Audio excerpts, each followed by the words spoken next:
सभी को जय मसीह की। प्रभु का धन्यवाद हो कि एक बार फिर परमेश्वर के वचन पर मनन करने के लिए एक अवसर हमें मिला है।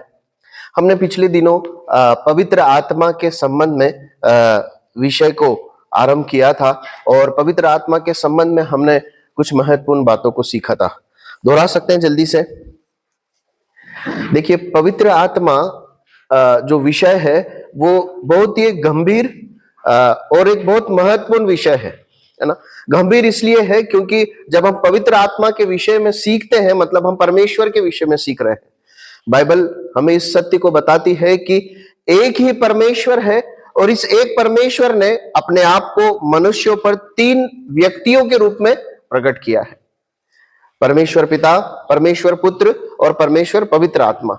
इसलिए जब हम परमेश्वर पवित्र आत्मा के विषय में अध्ययन करते हैं, मतलब हम परमेश्वर के विषय में अध्ययन कर रहे हैं, इसलिए अध्ययन बहुत ही गंभीर और बहुत महत्वपूर्ण हो जाता है। मतलब हम जब इस विषय को सुन रहे हैं, सीख रहे हैं, तो हम ये सोचकर नहीं बैठ सकते हैं कि ठीक है, मैं अगर न भी सीखूं इस बारे में तो काम चल जाएगा। ऐसा एक विश्वासी को कभी नहीं सोचना चाहिए, क्योंकि परमेश्वर के आत्मा के विषय में और परमेश्वर के विषय में हम किसी भी बात को सीखने में लापरवाही नहीं बरत सकते हैं। हमने इस बात को देखा था। हमने दो बातों का अध्ययन किया था। पहली बात हमने इस बात को देखा था, पवित्र आत्मा के परमेश्वरत्व को हमने देखा था, या पवित्र आत्मा के परमेश्वरत्व के कार्यों को हमने देखा था। किन बातों में देखा था, बता सकते हैं जल्दी से, बता सकते हैं? हमने ईश्वरत्व को जब देखा था तो किन बातों को देखा था? हमने सृष्टि के निर्माण में देखा था कि किस प्रकार परमेश्वर के आत्मा के द्वारा सृष्टि का निर्माण हुआ था।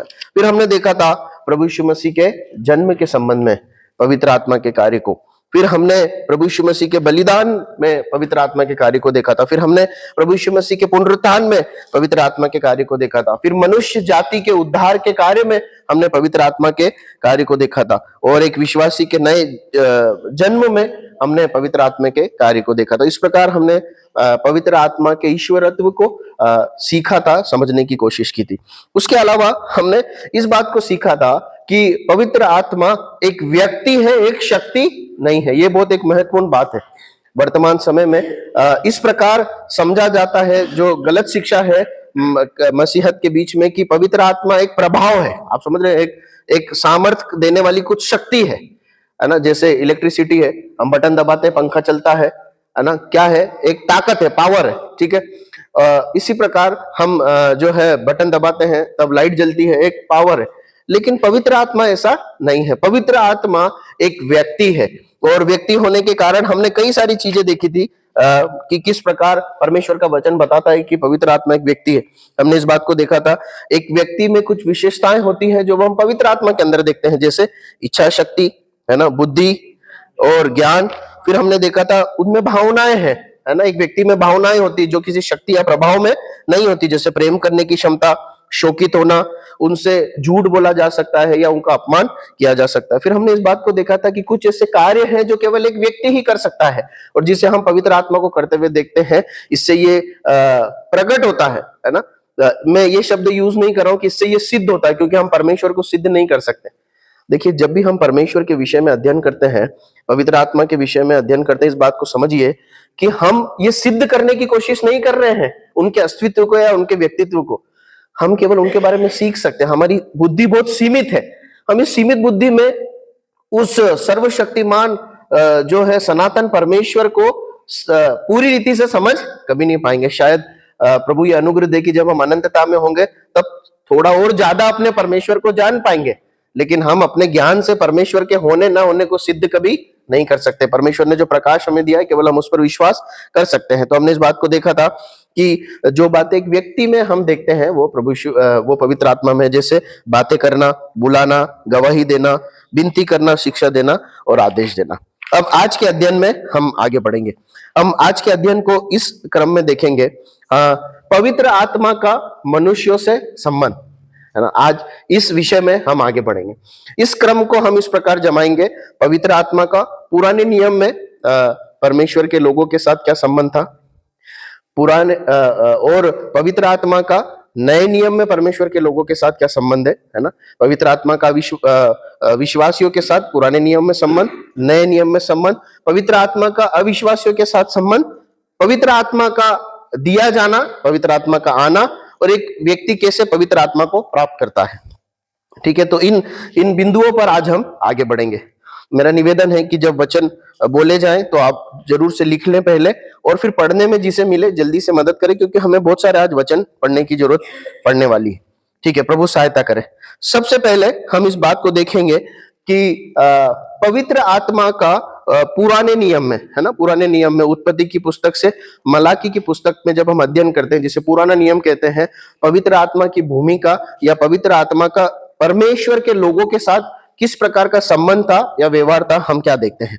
ठीक है, कुछ आयतों को सबसे पहले लिख लीजिए, फिर हम उन्हें बारी बारी से पढ़ेंगे।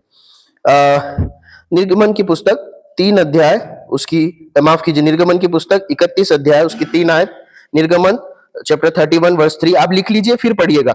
न्यायों 3 का 9 से 10, जजेस chapter 3 verse 9 and 10, chapter 6 34, chapter 11 verse 29, chapter 14 verse 5 to 6। ठीक है, उसके बाद फर्स्ट शमूएल, पहला शमूएल 11 अध्याय 5 से 7 आयत, पहला शमूएल 16 अध्याय 14, 13 और 14 आयत।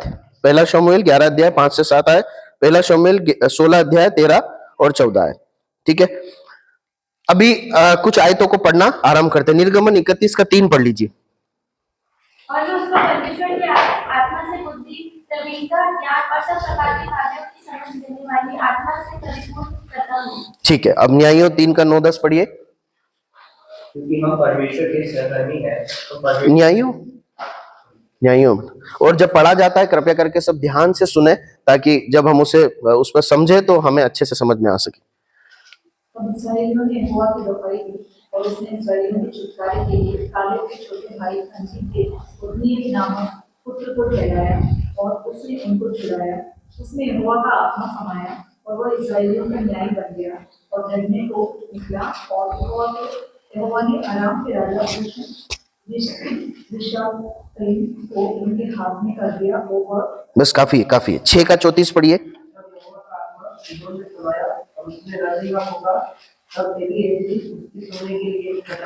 बस काफी। 11 का 29 पढ़िए।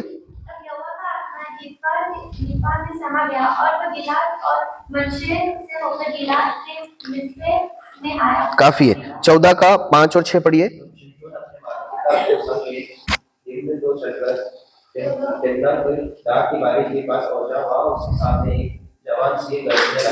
तब यहोवा का आत्मा उस पर बल से उतरा और यद्यपि उसके हाथ में कुछ न था, तो भी उसने उसको ऐसा फाड़ डाला जैसा कि बकरी का बच्चा फाड़े। काफी है। पहला शमूएल 11 का 5 से 7 तक पढ़िए।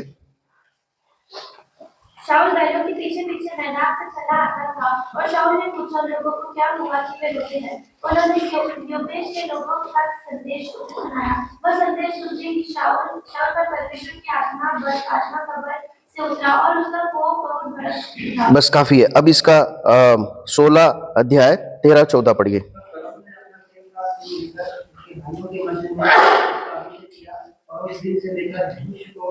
यहोवा का आत्मा दाऊद पर बल से उतरता रहा। तब शमूएल पुत्र रामा को चढ़ाया। यहोवा का आत्मा शाऊल से गया और यहोवा की ओर से एक दुष्ट आत्मा उसे भगाने लगा। ठीक है, काफी है। प्रभु का धन्यवाद हो। देखिए, परमेश्वर का वचन सीधे हमसे बात करे, इसे इसलिए पढ़ना जरूरी है और लिखित रूप में आपको नोट इसलिए कराया गया है ताकि आगे के लिए भी आप इसे रेफर कर सकते हैं। अब जब इन सारी आयतों को, और बहुत सारी आयतें हैं, यदि आप ढूंढेंगे तो आपको मिलेगी पुराने नियम में, ये सारी आयतों को अगर हम साथ में रखकर पवित्र आत्मा के विषय में इस बात को समझे कि परमेश्वर के आत्मा का पुराने नियम में विश्वासियों के साथ, परमेश्वर के लोगों के साथ क्या संबंध था, तो हमें एक बात समझ में आती है कि यह संबंध बहुत अस्थायी और थोड़ी देर के लिए था। पुराने समय में, पुराने नियम में परमेश्वर का आत्मा परमेश्वर के भक्तों के जीवन में अस्थायी रूप से थोड़े समय के लिए आता था। परमेश्वर अपने आत्मा को थोड़ी देर के लिए अस्थायी रूप से एक व्यक्ति के जीवन में भेजते थे, जो एक विशेष कार्य को कर उस पर से वापस चले जाता था। आप समझ रहे हैं? एक अस्थायी संबंध है जो थोड़े समय का है, कुछ विशेष कार्य करने के लिए है, उस कार्य को करने के बाद परमेश्वर का आत्मा उस व्यक्ति में से वापस चला जाया करता था। हम इस बात को सीखते हैं। ये पुराने नियम में इस प्रकार था। आप अगर पुराने नियम का अध्ययन करेंगे तो आप इसी एक बात को पाएंगे, परमेश्वर का आत्मा आया, कुछ विशेष कार्य को करने के लिए थोड़े समय तक उनके साथ रहा, और वो कार्य पूरा होने के बाद परमेश्वर का आत्मा वापस चला जाता था। इस प्रकार से पुराने समय में पवित्र आत्मा का परमेश्वर के भक्तों के साथ संबंध था, जो अस्थायी था, थोड़े समय के लिए था, और कुछ विशेष कार्यों को करने के लिए ही परमेश्वर का आत्मा उनको दिया जाता था। ठीक है, अब हम नए नियम में आते हैं। जब हम नए नियम में आते हैं तो जैसा संबंध हम पुराने नियम में परमेश्वर के भक्तों के साथ पवित्र आत्मा परमेश्वर का देखते हैं, वैसा नहीं, परंतु उससे बहुत हटकर एक संबंध को, बहुत अलग एक संबंध को नए नियम में विश्वासियों के साथ बताया गया। ठीक है, कुछ आयतों को पढ़ते हैं। अब हम देखने जा रहे हैं नए नियम में विश्वासियों का पवित्र आत्मा के साथ संबंध। ठीक है, हमने पहले देखा पुराने नियम में विश्वासियों के साथ पवित्र आत्मा का संबंध। अब हम देखने जा रहे हैं नए नियम में विश्वासियों के साथ पवित्र आत्मा का संबंध। यूहन्ना 1:33 पढ़िए। यूहन्ना 1:33।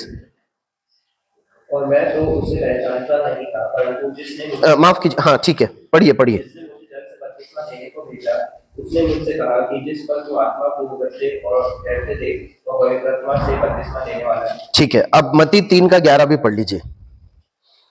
मत्ती 3:11। मैं तो पानी से उसने मन से आपका बपतिस्मा देता हूं, परंतु जो मेरे बाद आने वाला है वो मुझसे शक्तिशाली है, मैं उसकी ड्यूटी उठाने के योग्य भी नहीं। अब तुम्हें पवित्र आत्मा और आग से बपतिस्मा देगा। अब देखिए, यहां पर मत्ती रचित सुसमाचार 3 अध्याय में पहली बार विश्वासियों के संबंध में पवित्र आत्मा और विश्वासियों के संबंध में भविष्यवाणी की जा रही है। और यूहन्ना इस प्रकार से बता रहा है कि एक व्यक्ति आने वाला है, मतलब कौन? प्रभु यीशु मसीह के बारे में वो बोल रहा है ना। यूहन्ना रचित सुसमाचार में जो हमने पढ़ा 1:33 उससे प्रकट होता है, वो प्रभु यीशु मसीह के बारे में बोल रहा है कि वो मुझसे बहुत शक्तिशाली है, और वो तुम्हें किससे बपतिस्मा देगा? पवित्र आत्मा से बपतिस्मा देगा। ठीक है, अब कुछ और आयतों को पढ़िए। यूहन्ना उसका 14 अध्याय उसकी 16 आयत और 26वीं आयत। यूहन्ना 16 अध्याय उसकी माफ कीजिए 14 अध्याय उसकी 16 आयत और 26वीं आयत। और मैं पिता से विनती करूंगा और वह तुम्हें एक और सहायक देगा कि वह सर्वदा तुम्हारे साथ है। 26वीं आयत भी पढ़ लीजिए। परंतु सहायक अर्थात पवित्र आत्मा, जिसे पिता मेरे नाम से भेजेगा, वह तुम्हें सब बातें सिखाएगा और जो कुछ मैंने तुमसे कहा है वह तुम्हें स्मरण कराएगा। ठीक है, प्रभु सहायता करे। अब इन आयतों के प्रकाश में हम एक विश्वासी का पवित्र आत्मा से कैसा एक संबंध है उसे समझने की कोशिश करेंगे सरल शब्दों में। पुराने समय में कैसा संबंध था? अस्थायी, थोड़े समय के लिए। लेकिन जब हम नए नियम में प्रवेश करते हैं तो विश्वासियों के लिए जो प्रतिज्ञा है, विश्वासियों के लिए जो पवित्र आत्मा के संबंध के बारे में बताया गया, वो बहुत ही अलग है पुराने नियम के समय से। यूहन्ना इस प्रकार कहता है कि प्रभु यीशु मसीह तुम्हें पवित्र आत्मा से बपतिस्मा देगा। अब देखिए, जब इस प्रकार का एक संबोधन यूज किया जा रहा है कि पवित्र आत्मा का बपतिस्मा होगा, मतलब क्या है मालूम है? अगर हम बपतिस्मा शब्द का अध्ययन करें तो उसका जो मूल अर्थ निकलता है, उसका अर्थ होता है एकजुट हो जाना, है ना। अर्थात जब यूहन्ना के चेले यूहन्ना का बपतिस्मा ले रहे हैं, मतलब वो यूहन्ना की शिक्षा से, यूहन्ना से एकजुट हो गए। तो ये जो टर्म जो यूज की गई है, ये जो शब्दावली यूज की गई है कि प्रभु यीशु मसीह पवित्र आत्मा से बपतिस्मा देंगे, मतलब एक विश्वासी जब उस बपतिस्मा को पाएगा तो वो पवित्र आत्मा से पूरी रीति से जुट जाएगा। वो पवित्र आत्मा उसमें होगा, इस प्रकार से एक अर्थ निकल कर आता है। और इसको बहुत स्पष्टता से प्रभु यीशु मसीह कहते हैं यूहन्ना के सुसमाचार में, वो इस प्रतिज्ञा को देते हैं। देखिए वहां पर एक बार और उस आयत को पढ़िए, यूहन्ना 14:16। और मैं पिता से विनती करूंगा और वह तुम्हें एक और सहायक देगा कि वह सर्वदा तुम्हारे साथ है।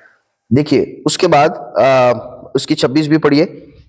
परंतु सहायक अर्थात पवित्र आत्मा, जिसे पिता मेरे नाम से भेजेगा, वह तुम्हें सब बातें सिखाएगा और जो कुछ मैंने तुमसे कहा है वह सब तुम्हें स्मरण कराएगा।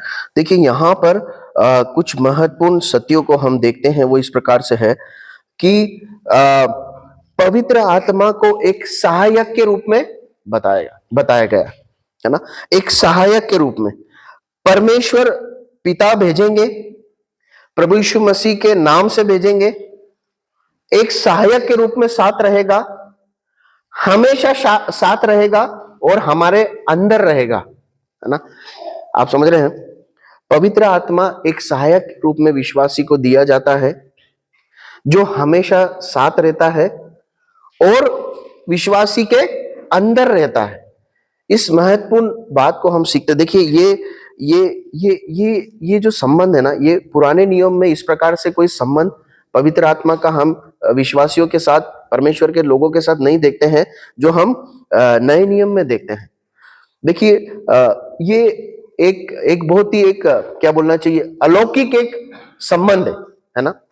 हम उत्पत्ति की पुस्तक में पढ़ते हैं, परमेश्वर ने इस प्रकार कहा कि मैं आदम के लिए एक सहायक बनाऊंगा जो उससे मेल खाए, है ना। वो एक यूनिक एक संबंध है, पति पत्नी का संबंध एक यूनिक संबंध है। पवित्र आत्मा और एक विश्वासी का संबंध एक अलौकिक संबंध है। ऐसा एक अनुभव है, ऐसा एक संबंध है जो पुराने नियम के विश्वासियों को नहीं दिया गया था, ये केवल विश्वासियों को प्रदत्त है। अगली बात हम देखते हैं, पवित्र आत्मा का अविश्वासियों या संसार के साथ संबंध, है ना। देखिए बाइबल स्पष्ट बताती है कि पवित्र आत्मा का अविश्वासियों के साथ, संसार के साथ कोई संबंध नहीं है। पवित्र आत्मा संसार या अविश्वासी के साथ एक ही संबंध में डील करता है। वो क्या करता है, वो उन्हें पाप के विषय में और धार्मिकता के विषय में निरुत्तर करता है। उसके अलावा हम संसार का और पवित्र आत्मा को कोई संबंध नहीं देखते हैं। पढ़ लीजिए कुछ आयतों को, यूहन्ना 14:17 और यूहन्ना 16:7 और 9। अर्थात सत्य का आत्मा जिसे संसार ग्रहण नहीं कर सकता, क्योंकि वह ना उसे देखता है और ना उसे जानता है, तो उसे जानते हो क्योंकि वह तुम्हारे साथ रहता है और वह तुम में होगा। अर्थात सत्य का आत्मा जिसे संसार ग्रहण नहीं कर सकता। परमेश्वर अपने आत्मा को, पवित्र आत्मा परमेश्वर को केवल विश्वासियों को देते हैं जो एक सहायक के रूप में उनके साथ रहता है, सर्वदा साथ रहता है और उनके अंदर होता है। ठीक है, पढ़िए 16:7 और 9 पढ़िए। तो मैं तुमसे सच कहता हूँ कि मेरा जाना तुम्हारे लिए अच्छा है, क्योंकि यदि मैं न जाऊँ तो वह सहायक तुम्हारे पास न आएगा, परंतु यदि मैं जाऊँगा तो वह उसे तुम्हारे पास भेजूंगा। पाप के विषय में इसलिए कि वह मुझ पर विश्वास नहीं करते। ठीक है, देखिए यहाँ पर हम इस बात को देखते हैं कि एक संसार के साथ पवित्र आत्मा को कोई संबंध नहीं है। केवल इतना संबंध है कि परमेश्वर का आत्मा उनको क्या करता है, कायल करता है, मतलब उनके अंदर अपराध बोध को लेकर आता है। परमेश्वर का आत्मा उनके अंदर इस बात को प्रकट करता है कि मनुष्य पापी है, परमेश्वर धर्मी है और मनुष्य को अपने पाप क्षमा की और एक उद्धारकर्ता की आवश्यकता। इसके अलावा कोई संबंध हम संसार का या विश्वासी का पवित्र आत्मा के साथ नहीं देखते। ठीक है, हमने यहां तक देखा, हमने देखा पुराने नियम में परमेश्वर के लोगों का पवित्र आत्मा के साथ संबंध जो बहुत अस्थायी था, थोड़े समय के लिए था और केवल विशेष कार्यों के लिए था। हमने इस बात को देखा नए नियम में विश्वासियों का, परमेश्वर के लोगों का पवित्र आत्मा के साथ संबंध। हमने इस बात को देखा कि नए नियम में परमेश्वर का आत्मा विश्वासियों को स्थायी रूप से दिया जाता है, थोड़े समय के लिए नहीं दिया जाता परंतु परमानेंटली दिया जाता है, जो एक सहायक के रूप में उनके साथ रहता है, हमेशा साथ रहता है, थोड़े समय के लिए नहीं रहता है, वो हमेशा साथ रहेगा और उनमें, उनके अंदर होगा। उसके बाद इस संबंध में बहुत सारी आयतें आप पढ़ सकते हैं, पर समय की कमी के कारण हमने कम आयतों को पढ़ा। उसके बाद हमने देखा अविश्वासियों के साथ पवित्र आत्मा का संबंध। बाइबल हमें बताती है कि उनके साथ, अविश्वासियों के साथ, संसार के साथ पवित्र आत्मा का कोई संबंध नहीं है। केवल इतना संबंध है कि परमेश्वर का आत्मा उन्हें क्या करता है, कायल करता है, उनको उनके पाप के विषय में कायल करता है, उनको प्रकट करता है कि परमेश्वर धर्मी है, उन्हें उद्धार की आवश्यकता है, पापों की क्षमा की आवश्यकता है। अब हम आगे बढ़ते हैं, हम देखेंगे पवित्र आत्मा का दिया जाना, है ना, पवित्र आत्मा का विश्वासियों को दिया जाना, विश्वासियों का पवित्र आत्मा को पाना। उस एक बात को देखने से पहले हम इस बात को देखेंगे कि प्रभु यीशु मसीह ने इस धरती पर रहते हुए प्रतिज्ञा की थी, है ना, कि पवित्र आत्मा दिया जाएगा, है ना। तो प्रभु यीशु मसीह की प्रतिज्ञा देने, प्रभु यीशु मसीह के बलिदान और पुनरुत्थान होने और पवित्र आत्मा के दिए जाने में कोई समय अंतराल है ना। तो उस अंतराल को हम देखेंगे और उसके बाद हम आगे बढ़ेंगे। प्रेरितों के काम की पुस्तक पहला अध्याय उसकी 3 से 9 आयत को पढ़ लीजिए। प्रेरितों का काम की पुस्तक पहला अध्याय 3 से 9 की आयत। और उसने जो उठाने के बाद बहुत से पक्के प्रमाणों से अपने आप को हमें दिखाया और 40 दिन तक वो उन्हें दिखाई देता रहा और परमेश्वर की आशीष करता रहा और उनसे मिलकर उसने आज्ञा दी कि यरूशलेम को ना छोड़ो परंतु पिता की प्रतिज्ञा को पूरे होने की बाट होते रहो जिसकी चर्चा तुम मुझसे सुन चुके हो क्योंकि यूहन्ना ने वो पानी से बपतिस्मा किया और कि थोड़े दिनों के बाद तो पवित्र आत्मा से बपतिस्मा पाओगे। तो उन्होंने इकट्ठा होकर उससे पूछा कि हे प्रभु क्या तुम इसी समय इस्राएल को राज्य भेज देगा? तो उसने उनसे कहा उन समयों या कालों को जानना जिसको पिता ने अपने ही अधिकार में रखा है तुम्हारा काम नहीं। परंतु जब पवित्र आत्मा तुम पर आएगा तब तुम सामर्थ पाओगे और यरूशलेम और सारे यहूदी और सामरिया में और पृथ्वी की छोर तक मेरे गवाह हो। ठीक जी, पढ़ लीजिए। यह कहकर वह उनको देखते देखते ऊपर उठा लिया गया और बाद में उसे उनकी आंखों से छिपा लिया। ठीक है, प्रभु अपने वचन के पढ़े और सुने जाने पर आशीष दे। हमने प्रेरितों के काम की पुस्तक पहला अध्याय और उसकी 3 आयत से 9 आयत तक को पढ़ा है। ठीक है, अब ध्यान दीजिए, इसे सरलता से समझने की आवश्यकता है। प्रभु यीशु मसीह ने धरती पर के अपने जीवन काल में रहते हुए अपने शिष्यों को इस बात का प्रॉमिस किया था, इस बात का वायदा किया था कि तुम पवित्र आत्मा को पाओगे। मैं जाऊंगा, अवश्य है कि मैं जाऊं, क्योंकि मैं जब जाऊंगा तभी वो पवित्र आत्मा, परमेश्वर का आत्मा तुम्हारे पास आएगा, है ना, प्रतिज्ञात आत्मा आएगा। अब प्रभु यीशु मसीह ने इस बारे में अपने शिष्यों को अनेक बार सिखाया। प्रभु यीशु मसीह का बलिदान हो गया और प्रभु यीशु मसीह तीसरे दिन जीवित हो उठे। प्रभु यीशु मसीह के जीवित हो उठने मतलब पुनरुत्थान के दिन से अगर हम गिने तो 50 दिन बाद पवित्र आत्मा का आगमन को या पवित्र आत्मा के दिए जाने को हम देखते हैं। देखिए, आप इसका अध्ययन करेंगे तो इसे समझ पाएंगे। मैं आपको सरल करके बता रहा हूं। जब प्रभु यीशु मसीह का पुनरुत्थान हुआ, मतलब जो फसह का पर्व और वो जो पुनरुत्थान था, वो पहली उपज का एक समय था, है ना, पहली उपज का एक समय था। उस पहली उपज के समय से 50वें दिन जो है वो पर्व मनाया जाता था। पेंतिकुस्त का जो दिन था 50वें दिन मनाया जाता था। ठीक है, अब प्रभु यीशु मसीह का पुनरुत्थान हुआ है। उसके बाद प्रभु यीशु मसीह कितने दिन अपने शिष्यों के साथ थे? 40 दिन। उस 40 दिन के विवरण में इस प्रकार हम प्रेरितों के काम की पुस्तक में अभी पढ़ते हैं कि प्रभु यीशु मसीह ने परमेश्वर की राज्य की बातों को बताया और साथ में पवित्र आत्मा के विषय में कुछ महत्वपूर्ण बातों को बताया। क्या बातों को बताया? कि क्या करना? इंतजार करना, है ना। किसका इंतजार करना? पवित्र आत्मा के आने का इंतजार करना, है ना। देखो 4 आयत में क्या लिखा है? और उनसे मिलकर उन्हें आज्ञा दी। ये कौन सा समय है? प्रभु यीशु मसीह मृत्यु में से जी उठे हैं। 40 दिन जो प्रभु यीशु मसीह ने अपने शिष्यों के साथ बिताए, ये वो समय है। आप समझ रहे हैं क्या समय है? जब उन्हें बोला गया है कि यरूशलेम को न छोड़ो परंतु पिता की उस प्रतिज्ञा के पूरे होने की बाट जोते रहो जिसकी चर्चा तुम मुझसे सुन चुके हो। प्रभु यीशु मसीह ने उन्हें बताया कि तुम्हें जिस प्रतिज्ञा के बारे में मैंने बताया है, अर्थात पवित्र आत्मा, तुम्हें उसका इंतजार करना है। इंतजार करना उसके आने का। कहां पर इंतजार करना है? यरूशलेम में इंतजार करना है। ठीक है, उसके बाद हम प्रभु यीशु मसीह का स्वर्गारोहण देखते हैं। प्रभु यीशु मसीह का पुनरुत्थान हुआ, 40 दिन तक प्रभु यीशु मसीह ने अपने शिष्यों के साथ समय बिताया। उसके बाद प्रभु यीशु मसीह कहां चले गए? स्वर्ग में चले गए। 40 दिन के बाद अब कितने दिन बचे हैं? 10 दिन है ना। प्रभु यीशु मसीह के स्वर्गारोहण होने के लगभग 10 दिन बाद पवित्र आत्मा इस धरती पर आया है, विश्वासियों को दिया गया। आप समझ पा रहे हैं ना? सरल है ना। पुनरुत्थान, उसके बाद 40 दिन, स्वर्गारोहण हो गया। स्वर्गारोहण होने के बाद 10 दिन का अंतराल है। प्रभु यीशु मसीह अपने शिष्यों को छोड़कर स्वर्ग चले गए हैं और ये 10 दिन जो है वो कैसा दिन है? तैयारी का दिन है, इंतजार का दिन है। इसीलिए हम पढ़ते हैं। ये लोग क्या कर रहे हैं? ये लोग क्या कर रहे हैं? क्या कर रहे हैं? पढ़िए 12 आयत से आगे पढ़िए। और वो जब वहां पहुंचे तो वे उसे अटारी पर गए जहां 12 आयत से, तब वे जैतून नाम के पहाड़ से जो यरूशलेम के निकट एक सप्त के दिन की दूरी पर यरूशलेम को लौटे। ठीक है, आप पढ़िए। और जब वहां पहुंचे तो वे उससे अटारी पर गए जहां पतरस और यूहन्ना और याकूब और अंद्रियास और फिलिप्पुस और थोमा और बरतुनाई और मती और हलफई का पुत्र याकूब और सामन, जेलातेस और याकूब का पुत्र यहूदा रहते थे। ये सब कई स्त्रियों और यीशु की माता मरियम और उसके भाइयों के साथ एक चित होकर प्रार्थना में लगे रहे। बस काफी है। देखिए क्या हो रहा है, इंतजार का समय है। कैसे इंतजार हो रहा है? ये यरूशलेम को लौटे। क्यों लौटे? क्योंकि परमेश्वर प्रभु यीशु मसीह ने बोला था यरूशलेम में इंतजार करना।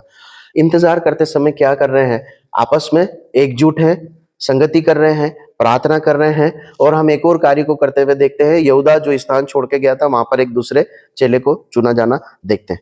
ठीक है, ये अंतराल है। प्रभु यीशु मसीह के पुनरुत्थान के 50 दिन बाद पवित्र आत्मा का आगमन हुआ। 40 दिन प्रभु यीशु मसीह शिष्यों के साथ थे पुनरुत्थान के बाद। उसके बाद स्वर्गारोहण होने के 10 दिन बाद प्रभु यीशु मसीह पवित्र आत्मा का आगमन हुआ। अब हम पवित्र आत्मा के आगमन को देखेंगे। दूसरे अध्याय में आ जाइए।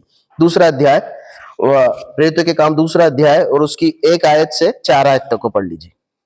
जब पेंटेकोस्त का दिन आया तो वे सब एक जगह इकट्ठे थे।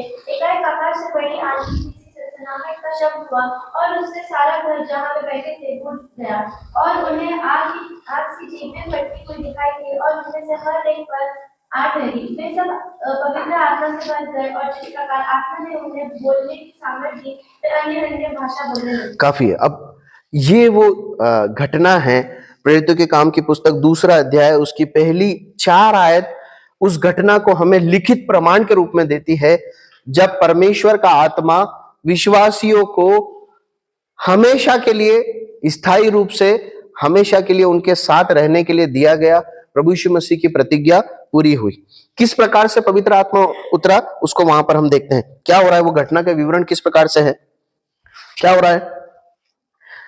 कुछ बातें घटित हुई है वहां पर, है ना? क्या हो रहा है? आंधी की सी सनसनाहट का शब्द हुआ, है ना?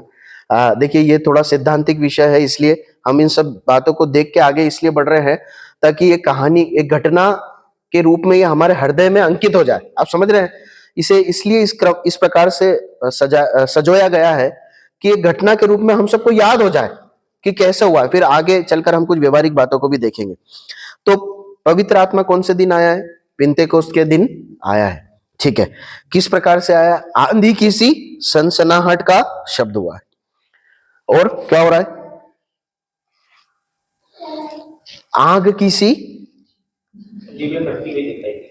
आग की सी जीभें फटती हुई दिखाई दी। उसके बाद क्या हो रहा है? वो जो आग की सी जीभें फटती हुई दिखाई दे रही है वो सब पर आ ठहरी। सब पवित्र आत्मा से भर गए, है ना? और क्या करने लगे? अन्य अन्य भाषा बोलने लगे। देखिए ध्यान देने की बात यह है कि जब पवित्र आत्मा दिया गया तो हर एक विश्वासी को दिया गया। वहां पर जो लिखा है ना, सब पवित्र आत्मा से भर गए। अब इसके बाद जब हम पढ़ते हैं तो हम भाषण देते हुए किसको देखते हैं? पतरस को देखते हैं। लेकिन पवित्र आत्मा केवल पतरस या 12 चेलों ने, प्रेरितों ने नहीं पाया है, परंतु जितने लोग थे, मतलब वहां कौन कौन था? स्त्री के साथ, पुरुष के साथ स्त्रियां भी थी, है ना? मतलब पवित्र आत्मा कुछ विशेष लोग, वर्ग के लोगों को ही, या केवल 12 चेलों को नहीं, परंतु सबको दिया गया है ना? ये बहुत महत्वपूर्ण एक बात है। पवित्र आत्मा परमेश्वर के द्वारा हर एक विश्वासी को दिया जाता है। कुछ विशेष दर्ज के लोगों को या विशेष दर्जे के विश्वासियों को नहीं दिया जाता, परंतु सबको दिया जाता है। यहां पर हम देखते हैं पवित्र आत्मा उतरा। अब वहां पर लिखा है आग की सी जीभें फटती हुई दिखाई दी। देखिए वहां पर ऐसा नहीं लिखा है कि आग की जीभें हो। आग में वो जीभ होती है ना, आग जलती तो लो दिखती ना, उसको इस प्रकार से संबोधित किया। तो ऐसा लिखा है आग की सी जीभें, मतलब वो आग की जीभें नहीं है।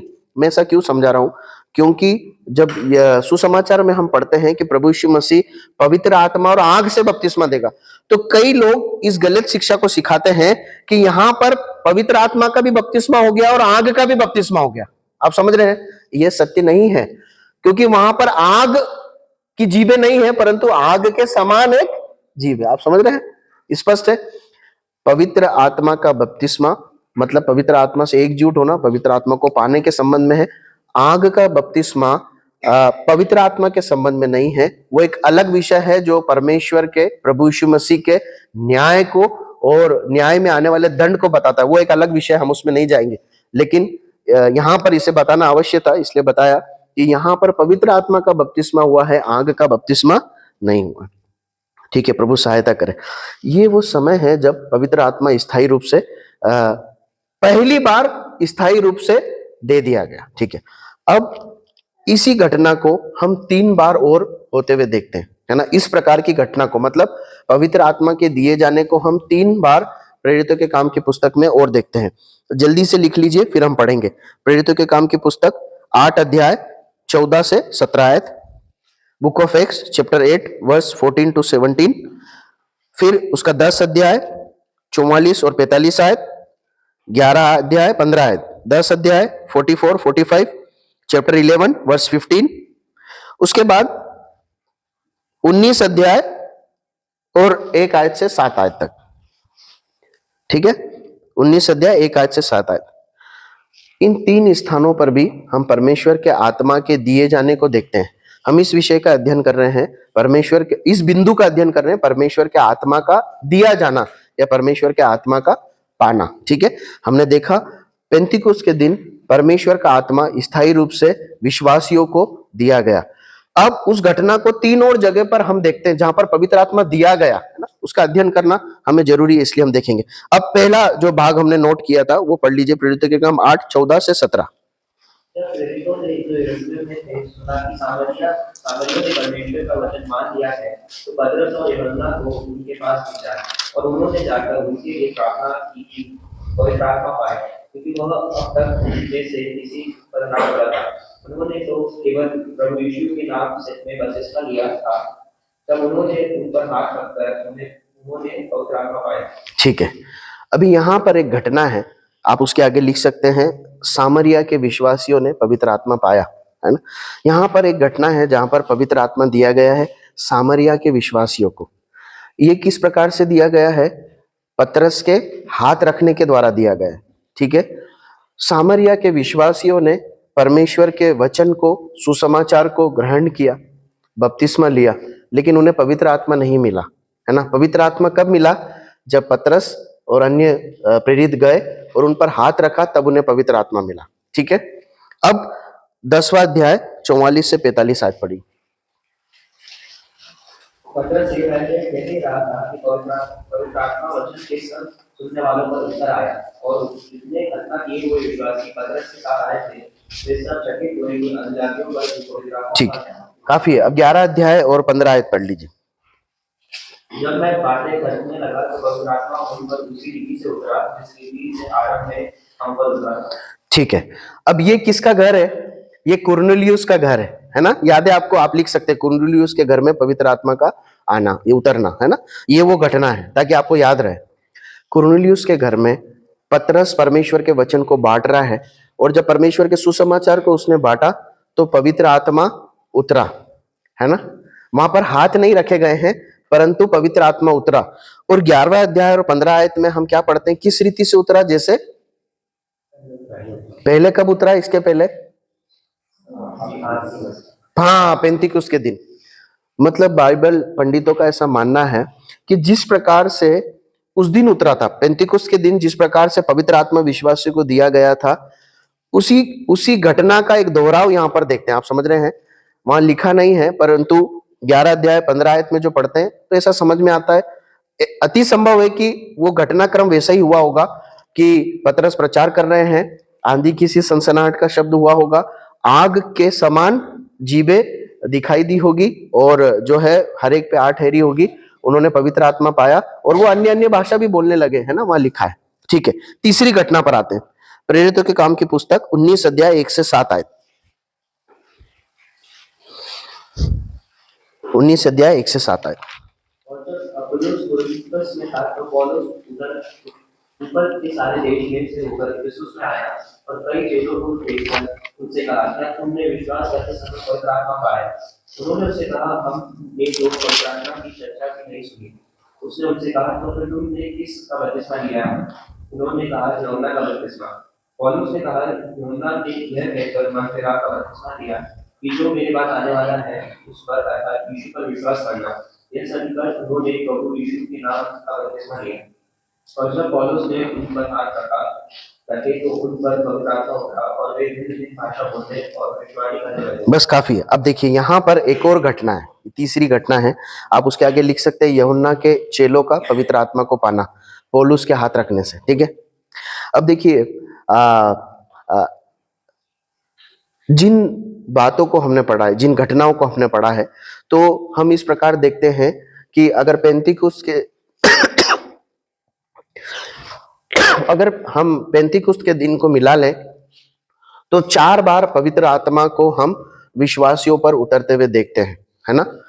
ध्यान से सुनिएगा, अभी हम इन घटनाओं के को उल्लेख कर रहे हैं। पेंतिकुस्त के दिन पवित्र आत्मा आया, उसके बाद हमने देखा कि सामरिया में पतरस के हाथ रखने के द्वारा पवित्र आत्मा दिया गया। उसके बाद कुरनेलियुस के घर में जो है सुसमाचार सुनते हुए पतरस के द्वारा पवित्र आत्मा दिया गया। और हम 19वें अध्याय में देखते हैं कि यूहन्ना के चेले जो हैं उन्होंने पौलुस के द्वारा हाथ रखने के द्वारा पवित्र आत्मा को पाया। अब एक प्रश्न ये उठ सकता है मन में कि इस प्रकार कैसे, है ना।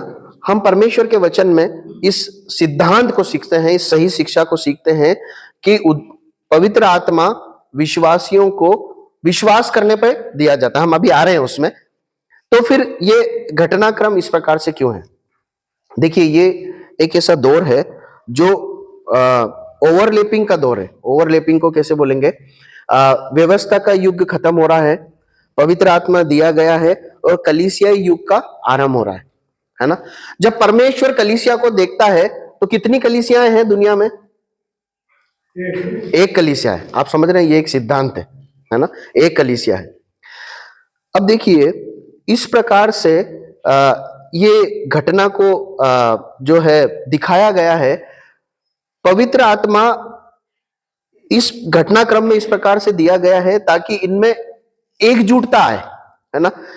अगर इस प्रकार से होता कि प्रेरितों पेंतिकुस्त के दिन पवित्र आत्मा पाया, उसके बाद सामरिया में विश्वास किया और वो पवित्र आत्मा पाया, तो ऐसी संभावना हो सकती है कि अलग अलग कुछ कलीसियाओं का निर्माण हो। सामरिया की कलीसिया अलग, यरूशलेम की कलीसिया अलग। आप समझ रहे हैं? इन सब में एकजुटता और एक सामंजस्य होने के लिए, इस बात को प्रकट करने के लिए कि ये सारे विश्वासी एक हैं, हम इन घटनाओं को देखते हैं जहां पर पवित्र आत्मा अलग अलग तरीके से अलग अलग समय पर दिया गया। इसके अलावा कहीं पर भी हम इस घटनाओं को इस प्रकार से पवित्र आत्मा मिलता या नहीं देखते हैं। देखिए, इसको क्रमबद्ध करने के लिए एक आयत को भी हम पढ़ते हैं जो प्रेरितों के काम की पुस्तक उसकी एक अध्याय और 8वीं आयत में मिलता है। परंतु जब पवित्र आत्मा तुम पर आएगा तो तुम सामर्थ पाओगे, यरूशलेम और सारे यहूदिया और सामरिया में और पृथ्वी के छोर तक गवाह होगे, है ना। यरूशलेम, यहूदिया, सामरिया और पृथ्वी के छोर, है ना। ये क्रम इस प्रकार से दिया गया है और हम पवित्र आत्मा को भी इस प्रकार ही दिए जाते हुए देखते हैं। यरूशलेम, है ना, उन्होंने यरूशलेम में एकत्रित थे, फिर सामरिया में उन्होंने विश्वास किया, वहां पवित्र आत्मा दिया गया, और उसके बाद कुरनेलियुस के घर में अन्य जाति लोगों को और यूहन्ना के चेलों को। लेकिन आप ध्यान से अध्ययन करेंगे, ठीक है। हमने इस घटना को क्यों देखा? ताकि हमें याद रहे परमेश्वर का आत्मा किस प्रकार से स्थायी रूप में दिया गया है। ठीक है, हम आगे बढ़ते हैं। पेंतिकोस्त के दिन दिया गया, उसके अलावा 3 घटनाओं को और देखते हैं। अब इन घटनाओं को देखने के द्वारा हमारे अंदर कुछ गलत फहमी ना ले जाए या हम गलत शिक्षा में ना पड़ जाए, इस बात को देखना जरूरी है कि पवित्र आत्मा मिलता कैसे है। आज एक पवित्र आत्मा कैसे मिलता है, और उस समय भी जब पवित्र आत्मा दिया गया तो कैसे दिया गया, किन लोगों को दिया गया। महत्वपूर्ण बात है, आप उसे लिख लीजिए जो हम देखने जा रहे हैं। विश्वासियों को पवित्र आत्मा विश्वास के द्वारा दिया जाता है। विश्वासियों को पवित्र आत्मा विश्वास के द्वारा दिया जाता है। अगर उन घटना को भी हम ध्यान से अध्ययन करें तो हम इस बात को पाएंगे कि किन लोगों को पवित्र आत्मा मिला, जिन्होंने विश्वास किया। पेंतिकुस्त के दिन जो लोग प्रभु यीशु मसीह पर विश्वास करते थे और इंतजार करते थे, उन्हें पवित्र आत्मा दिया गया।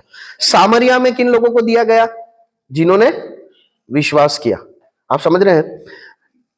यूहन्ना के कुरनेलियुस के घर में जब हम बात कर रहे हैं तब किसे दिया गया? विश्वासियों को दिया गया, क्योंकि पतरस उस बात को लिखता है। देखिए, कुछ आयतों को पढ़ लीजिए। प्रेरितों के काम 2 अध्याय 38 आयत, 11 अध्याय 17 आयत, जल्दी से पढ़िए। प्रेरितों के काम 2 अध्याय 38 और 39वीं आयत। पतरस ने उनसे कहा, मन फिराओ और तुम में से हर एक अपने अपने पापों की क्षमा के लिए यीशु मसीह के नाम से बपतिस्मा ले, तो तुम पवित्र आत्मा का दान पाओगे। कब पाओगे पवित्र आत्मा का दान? जब तुम मन फिराओगे, प्रभु यीशु मसीह पर विश्वास करोगे, प्रभु यीशु मसीह से जुड़ जाओगे बपतिस्मा लेकर, तब क्या पाओगे? पवित्र आत्मा का दान पाओगे। किसके लिए है? विश्वासियों के लिए। ठीक है, पवित्र आत्मा ये नहीं, माफ कीजिए, पतरस ये नहीं कह रहा है कि तुम्हें यरूशलेम में इंतजार करना पड़ेगा फिर बाद में मिला। आप समझ रहे हैं? कई लोग आज ऐसा सिखाते हैं कि प्रभु यीशु मसीह पर विश्वास किया, अब इंतजार करो। किस बात का इंतजार करो? ताकि पवित्र आत्मा मिले। पतरस क्या कह रहा है? ये बोल रहा है क्या कि हमें बोला था प्रभु यीशु मसीह ने यरूशलेम में इंतजार करना, अब तुम भी क्या करो? यही इंतजार करते रहो। विश्वास कर लिया, बपतिस्मा ले लिया, ठीक है, अब क्या करो? इंतजार नहीं। क्या बोल रहा है? विश्वास करो, तब क्या पाओगे? पवित्र आत्मा का दान पाओगे। दूसरी महत्वपूर्ण बात सीखते हैं, ये परमेश्वर का दान है ना। दान खरीदा जा सकता है क्या? नहीं। दान परिश्रम करके अर्जित किया जा सकता है क्या? नहीं। आप समझ रहे हैं? कई लोग ऐसा सिखाते हैं इंतजार करना, गलत शिक्षा है। इंतजार करने की जरूरत नहीं है। एक विश्वासी जब विश्वास करता है उसे पवित्र आत्मा दिया जाता है। दूसरी बात, उसे मांगने की जरूरत नहीं है। आज संसार में यह गलत शिक्षा प्रचार की जाती है कि पवित्र आत्मा को मांगो तब पवित्र आत्मा मिलेगा। नहीं, ये तो दान है। आप याद रखिए, जब हम प्रभु यीशु मसीह पर विश्वास करते हैं, पापों से मन फिराते हैं, तब भी हम इस योग्य नहीं बनते हैं कि हम पवित्र आत्मा पाए। समझ रहे? हमारा विश्वास करना, पापों का अंगीकार करना, मन फिराना हमें इस योग्य नहीं बनाता कि हम पवित्र आत्मा पाए, परंतु परमेश्वर दान स्वरूप प्रतिज्ञा को पूरा करने के लिए दान देते हैं कि हम पवित्र आत्मा को पाए। ठीक है, 11 का 17 पढ़िए। सो जब कि परमेश्वर ने उन्हें भी वही काम किया जो हमें प्रभु यीशु मसीह पर विश्वास करने से मिलता। क्या बोल रहा है पतरस? वो कुरनेलियुस की घटना का विवरण करते हुए कहता है कि जो है हमें भी वही वरदान इन्हें भी दिया है जो हमें कैसे मिला? विश्वास के द्वारा मिला। पवित्र आत्मा विश्वास के द्वारा मिलता है। गलातियों की पत्री 3 अध्याय 2 आयत, 5 आयत और 14 आयत जल्दी से पढ़ें, हम यहीं पर ही समाप्त कर देंगे। गलातियों 3 उसका 2, 5 और 14। मैं तुमसे केवल यह जानना चाहता हूँ कि तुमने आत्मा को क्या व्यवस्था के कर्म से या विश्वास से? पौलुस को प्रश्न पूछते हुए पूछ रहा है कि कैसे पवित्र आत्मा पाया? व्यवस्था या विश्वास से? विश्वास से पाया। 5 आयत। जो तुम्हें आत्मा दान करता है तो तुम्हें सामर्थ्य की काम करना है, तो क्या व्यवस्था के कामों से या सुसमाचार पर विश्वास से ऐसा नहीं करना, ऐसा करना है? ठीक है, 14 आयत। यह इसलिए हुआ कि इस्राएल की आशीष मसीह यीशु में अन्यजातियों तक पहुंचे और हम विश्वास के द्वारा उस आत्मा को प्राप्त करें जिसकी प्रतिज्ञा हुई है। विश्वास के द्वारा उस आत्मा को प्राप्त करें। पवित्र आत्मा पेंतिकोस्त के दिन दिया गया। उसके बाद 4 घटनाओं को हमने देखा जहां पवित्र आत्मा दिया गया, अलग अलग प्रकार से। सीधे स्वर्ग से उतरते हुए, हाथ रखने के द्वारा देखते हैं। परंतु उसके पश्चात हम जब बाइबल का अध्ययन करते हैं तो हमें बाइबल बताती है पवित्र आत्मा दान स्वरूप दिया जाता है। कब दिया जाता है? जब एक व्यक्ति विश्वास करता है। योग्यता नहीं है, कमाया नहीं जा सकता, उसके लिए परिश्रम करने की जरूरत नहीं है, इंतजार करने की जरूरत नहीं है, परंतु दान स्वरूप विश्वास के साथ दिया जाता है। इसको हम इन वचनों में भी देखते हैं। और एक और घटना देखते हैं। आपको याद है, एक शमौन जादूगर करके एक व्यक्ति था। कौन सी जगह पे रहता था वो? सामरिया में रहता था, है ना? याद, मैं सही हूं ना? आप सब है मेरे साथ? शमौन जादूगर के बारे में पढ़ा है ना? उसने क्या करा था? पैसा देके खरीदने की कोशिश। अब उस घटना को ध्यान से आप अपने मन में लेकर आइए। क्या हो रहा है? वो जादूगर था, सबको चकित कर रखा था, पर उसने देखा कि पतरस और जो चेले हैं वो पवित्र आत्मा की सामर्थ्य से आश्चर्य कर्म कर रहे हैं, तो वो भी चकित हो गया। और वहां लिखा है कि उसने क्या करा? विश्वास किया और बपतिस्मा लिया। ठीक है, फिर जब चेले हाथ को रखते हैं तब पवित्र आत्मा दिया जाता है ना? ये वो देख रहा है। आप सब है ना मेरे साथ? उसने इस बात को देखा कि पतरस और चेले जब विश्वासियों पर हाथ रख रहे हैं तो उन्हें पवित्र आत्मा मिल रहा है। उस घटना को हमने देखा। उसको नहीं मिला पवित्र आत्मा। जब आप समझिए उस बात को, उसने भी वहां लिखा है विश्वास किया और बपतिस्मा लिया, उनमें मिल गया, उसे पवित्र आत्मा नहीं मिला। क्यों? क्योंकि उसका अर्थ हमें आगे समझ में आता है। क्या समझ में आता है? कि उसने पैसे लाकर बोला कि ये मुझे भी दो ताकि मैं जिस पर हाथ रखूं उसे पवित्र आत्मा मिले। तब पतरस उसके जीवन को खोल देता है कि तेरे अंदर बुराई है ना? तेरे को मन फिराने की आवश्यकता है ना? और फिर उसको वहां पर वो बोलता है कि तू मन फिराए। वो बोलता है कि मेरे लिए प्रार्थना करो, तो बोले तू मन फिराए तो ये चीजें नहीं। मैं क्या कहना चाहता हूँ? मैं ये कहना चाहता हूँ, एक व्यक्ति हो सकता है कि किसी प्रभाव में आकर विश्वास करे, बपतिस्मा भी ले ले, कलीसिया में भी आने लग जाए, जैसा ये शमौन कर रहा था। लेकिन पवित्र आत्मा कब मिलेगा? जब वो विश्वास सच्चा होगा और सच में एक व्यक्ति का नया जन्म होगा। मैं उस घटना को जब इस बार पढ़ रहा था इस अध्ययन के दौरान, तो मुझे समझ में आया कि इसके अंदर उस नए जीवन का कार्य हुआ नहीं है। इसका विश्वास सच्चा नहीं था, मन फिराव सच्चा नहीं था, इसलिए परमेश्वर ने इसको वो दान दिया नहीं जो सबको सहज रूप से मिल रहा है। इसको नहीं मिला, क्यों? क्योंकि इसका जीवन बदला नहीं था।